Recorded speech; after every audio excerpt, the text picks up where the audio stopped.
Team, welcome to another edition of Raising Havana. Today we're going to be talking about Havana's first 2 weeks with us, what went well and what we're looking to improve on.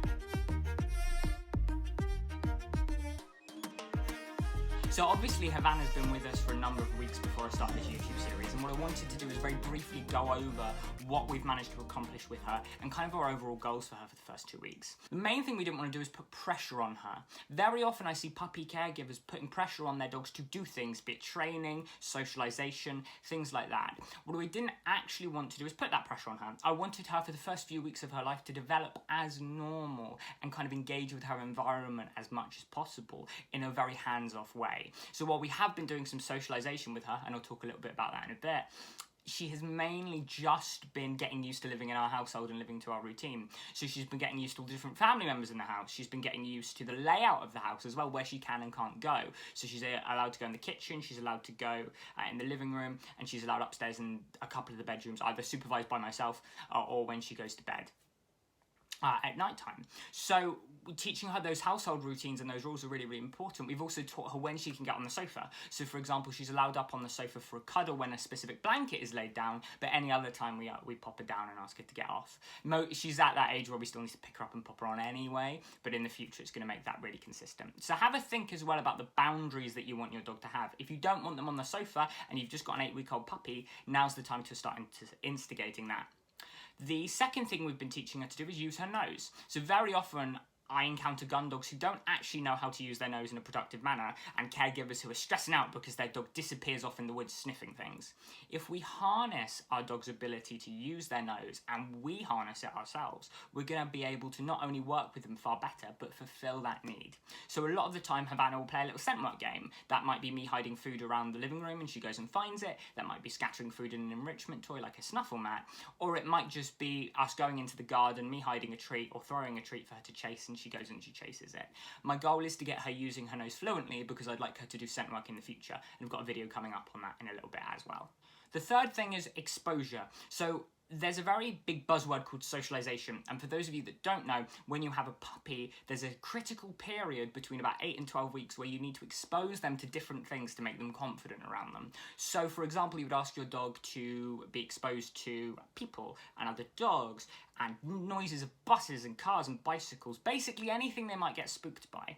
Now, very often there is a quality over quantity argument when it comes to stuff like this. People are very focused on quantity. They want to expose their dog to as many different things as possible. But in actuality, that's not the way that we like to do it. Instead, what we want to do is have quality interactions with things. I don't care if my dog meets 10 men in a row. What I care about is that she has 3 really good interactions with men that mean that when she does see men, it's really, really positive.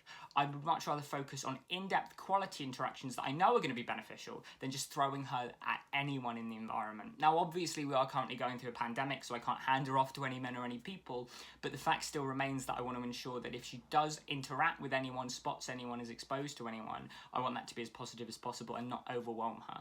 We do run into the issue with dogs of over-socializing them and actually causing them to become quite anxious and nervous. I will say as well, because it's going to be interesting to document, that Havana can actually be quite a nervous puppy. So she's a little bit unsure of different noises, different people, different textures. So it's going to be really interesting watching her confidence build. I'm going to do some videos specifically on confidence building for puppies in the future. But this is going to be a really, really good way for you guys to watch and see her confidence, fingers crossed, grow as we go throughout her life. We also ensured that when we were working with her, she had something called a confinement area. Now, again, I'm going to go into a specific video about that a little bit later on.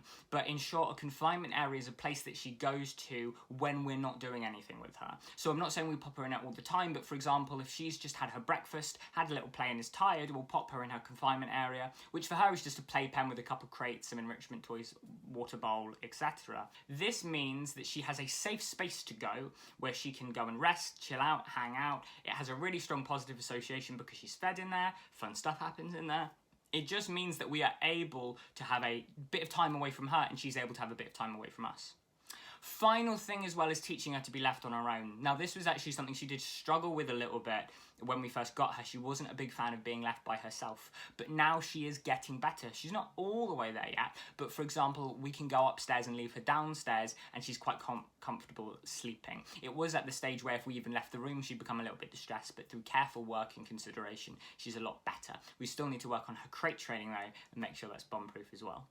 So I think I've gone a little bit over time despite saying I wanted to keep it to just 5 minutes, but this is a more edited video anyway, so these are probably going to be a little bit longer.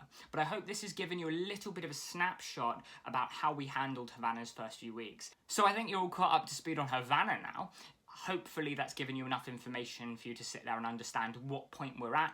But all of those things I've kind of covered today, I'm going to go more in depth and more in detail in future videos, so please look out for those.